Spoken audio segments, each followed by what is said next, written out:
पृथक विदर्भ राज्य को लेकर पिछले कई दिनों से आंदोलन जारी है, जिसके समर्थन में यवतमाळ स्थित वनी में भी प्रदर्शन किया गया। हालांकि कुछ वक्त के लिए स्थिति तणावपूर्ण हो गई थी। राज्य आंदोलन समितीच्या वतीनं गेल्या 12 वर्षापासून विदर्भाचं स्वतंत्र राज्य निर्माण झालं पाहिजे यासाठी ॲडव्होकेट वामनराव चटप साहेब यांच्या नेतृत्वाखाली विविध प्रकारची आंदोलनं केली गेली। ही आंदोलनं दिल्लीपासून तर गल्लीपर्यंत, रेल्वे रोकोपासून तर रस्ता रोकोपर्यंत ठिकाणी आंदोलनं झाली आणि एवढंच नाही तर प्रतिकूल स्वरूपाच्या विधानसभा सुद्धा निर्माण केल्या गेल्या।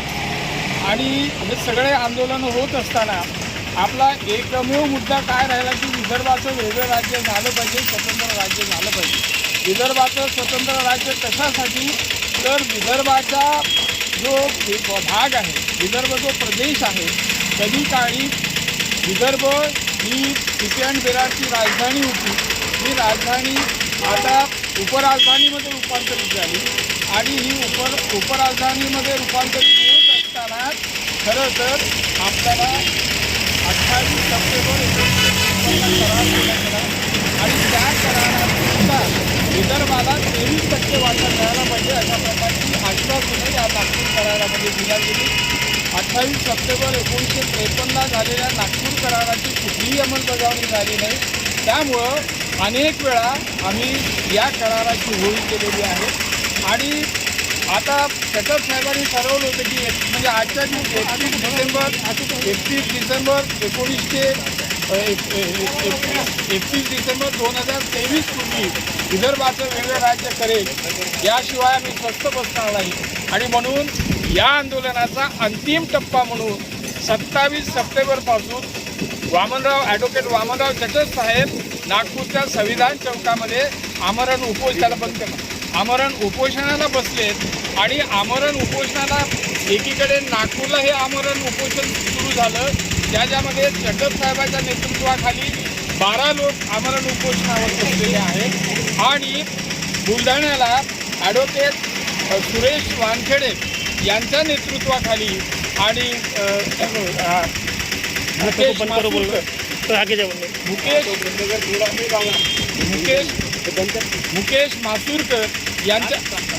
मुकेश मासुरकर यांच्या नेतृत्वाखाली बुलढाण्यामध्ये आमरण उपोषण सुरू झालं। ही अंतिम लढाई लढत असताना या ठिकाणी खेदानं सांगावं लागते की महाराष्ट्र सरकार किंवा केंद्र सरकारच्या कोणत्याही पदाधिकाऱ्यानं याची नोंद घेतलेली नाही। 5 दिवसापासून आमचा नेता आमरण उपोषणाला बसलेला आहे आणि अशा अवस्थेमध्ये हे सरकार कुठल्याही प्रकारची नोंद घ्यायला तयार नाही।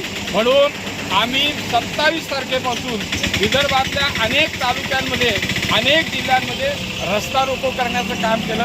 हा रस्ता रोको करण्यामागचा उद्देश होता की आमच्या चटप साहेबांनी जो नारा दिलेला आहे की विदर्भ 2023च्या पूर्वी मिळवू, आणि त्या पद्धतीनं त्यांनी 5 दिवसापासून 27 पासून आमरण उपोषणाला आहेत आणि म्हणून आम्ही जागोजाग रस्ता रोको करायचं काम केलं।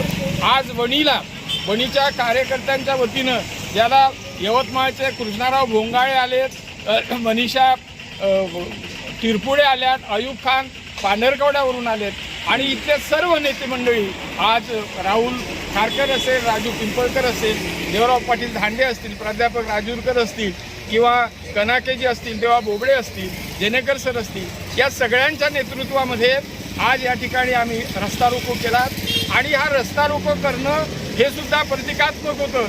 या सरकारला सांगायचा प्रयत्न होता की सविनय पद्धतीनं आम्ही आमचा न्याय हक्क लढा प्राप्त करण्यासाठी आंदोलनाच्या भूमिकेत आंदोलनाचा एक प्रकार म्हणून आम्ही रस्ता रोको केला।